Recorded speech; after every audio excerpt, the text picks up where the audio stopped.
পুরাতন দলিল খুঁজে বের করার 4টি সহজ উপায়। আসলে যারা অনেক পুরাতন দলিল শত চেষ্টা করেও খুঁজে পাচ্ছেন না, আপনারা এই 4টি পদ্ধতিতে যদি পুরাতন দলিল তল্লাশি করেন তাহলে অবশ্যই পুরাতন দলিল খুঁজে পাবেন।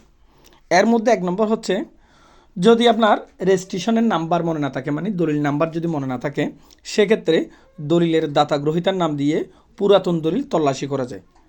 সেক্ষেত্রে খুব সহজে কিন্তু আপনি পুরাতন দলিল খুঁজে পাবেন।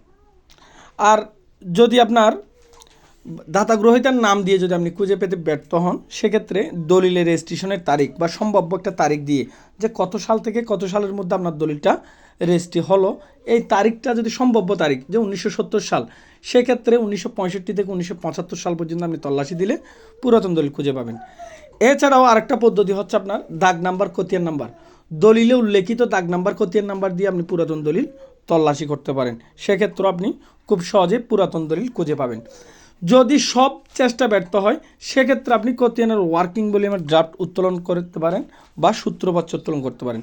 এই সূত্রবাচ্য উত্তোলন করলে আপনার খতিয়ান যাদের আছে, বিশেষ করে এদের জন্য এই সিস্টেমটা প্রযোজ্য। যাদের খতিয়ান আছে, এই খতিয়ান দিয়ে খতিয়ানের সূত্রবাচ্য উত্তোলন করলে কিসের ভিত্তিতে এই খতিয়ানটা আপনার নামে রেকর্ড করা হলো, যদি দলিলের ভিত্তিতে রেকর্ড করা হয়, তাহলে আপনি পুরাতন দলিলের নাম্বার খুঁজে পাবেন।